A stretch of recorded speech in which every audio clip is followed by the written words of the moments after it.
आदिवासींच्या बहिष्काराच्या भूमिकेला वाढता पाठिंबा। नमस्कार, मी अर्पिता नाईक आणि आपण पाहताय समर्थन लाईव्ह। आदिवासी पालघर जिल्ह्यातील मतदारांना मतदानाचा हक्क बजावण्याचा आग्रह शासनाच्या वतीने जिल्हाधिकारी गोविंद बोडके करीत आहेत। दुसऱ्या बाजूला वसई विरार महापालिका क्षेत्रातील पेल्हार येथील 17 आदिवासी पाड्यांनी मतदानावर बहिष्कार टाकण्याची जी भूमिका घेतली आहे त्या भूमिकेला दिवसेंदिवस वाढता प्रतिसाद मिळत आहे। महापालिकेचे अतिरिक्त आयुक्त रमेश मनाले यांच्या भ्रष्ट आणि लुटारू कार्यपद्धतीमुळे ही परिस्थिती निर्माण झालेली आहे। या संदर्भातील अधिक तपशील पाहू। पालघर जिल्ह्याचे जिल्हाधिकारी गोविंद बोडके मतदानाच्या संदर्भात संपूर्ण पालघर वासियांना काय सांगतायत तो तपशील पाहू। आज मी तुमच्या सोबत माझ्या आपल्या सगळ्यांच्या एका महत्त्वाच्या जबाबदारीबाबत बोलण्यासाठी आलो आहे आणि ही जबाबदारी मोठी आहे। ही जबाबदारी म्हणजे या निवडणुकीत आपला मताधिकार बजावण्याची। आपल्या आसपासचं सगळं वातावरण निवडणूकमय झालेले आहे। त्यामुळे दिनांक 20 मे 2024 रोजी खास मतदान करण्यासाठी आपण सर्वांनी घराबाहेर पडून आपला मतदानाचा हक्क बजावायचा आहे। महापालिकेच्या अधिकाऱ्यांनी मतदानावर बहिष्कार टाकणाऱ्या आदिवासींसोबत पेल्हार प्रभाग समिती कार्यालयात चर्चा केली। त्यावेळीची नेमकी काय परिस्थिती होती तो तपशील पाहू। या आपल्या पाणी पुरवठा विभागाच्या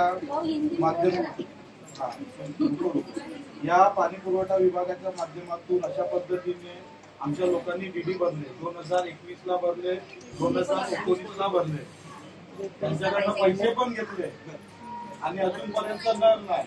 तिथे पाईपलाईनच नाही। मग पाईपलाईन नसताना मग त्यांनी डीडी घेतले कसे?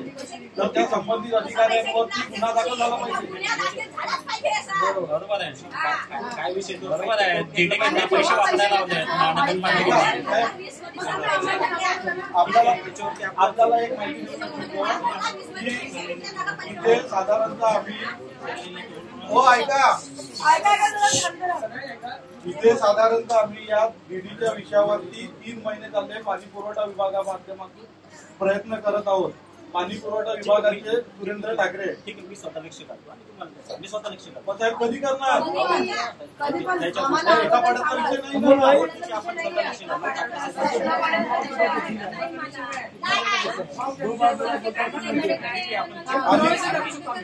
विषय नाही। पैसे भरले त्यांना ते द्या। आपले इंजिनियर लोकांना माहिती आहे की लाईट नाही मिळत, मग पैसे काय घेतले? ते वापरायला लावले पैसे तुमचे पैसे काय घेतले?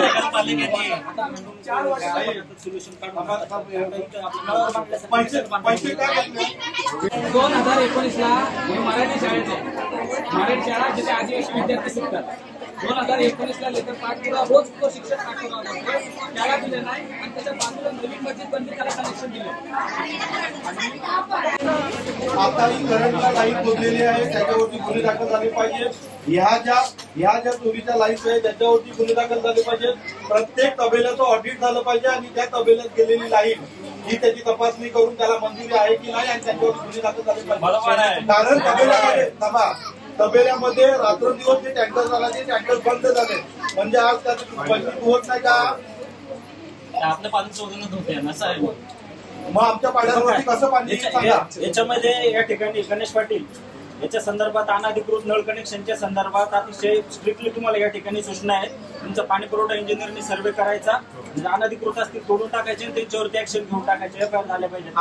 वसई विरार नाला सोपाराला आम्ही पाणी पिऊन साधी बॉटल टाकली, पेपर खाऊन पॅकेट टाकला, कधी थुंकलो चुकून, तर तिथे 2000 रुपये, 500 रुपये, 1000 रुपये दंड आकारला जातो।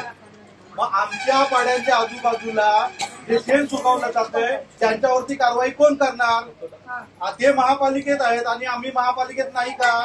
हेच सोडा, आपल्या महापालिकेच्या पाठीमागे शेण सुकवलं जात आहे त्याच्यावरती कोण कारवाई करणार? की आपल्याला पोचलं जाते तिथून त्या तबेल्याच्या माध्यमातून। आपले जावई आहेत का ते तबेलेवाले? हे बघा, दिवसा कशा पद्धतीचं मच्छर बसले जात आहे आणि हेच मच्छर जेवणावरती असत आहे। यांच्या माध्यमातून येते आज लोकांना शहरात जाऊन मलेरिया व्हायला लागला. आम्हाला काय व्हायचं माहितीये?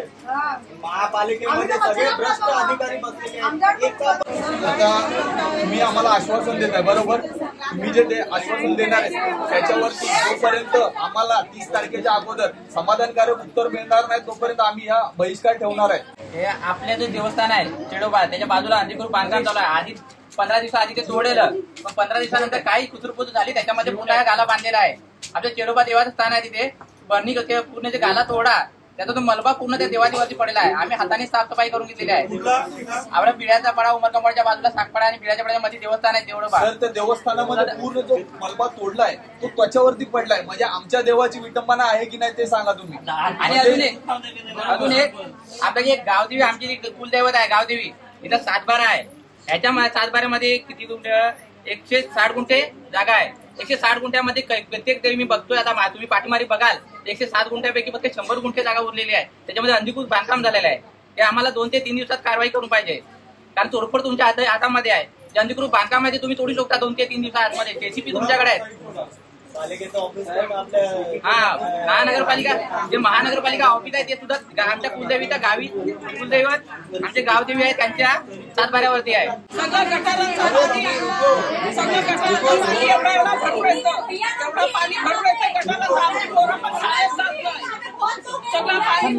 आदिवासींच्या प्रश्नांबाबत महापालिकेच्या अधिकाऱ्यांकडे उत्तरे नव्हती आणि त्यामुळे महापालिकेचे अधिकारी मतदानावर बहिष्कार टाकणाऱ्या आदिवासींची समज काढू शकले नाहीत.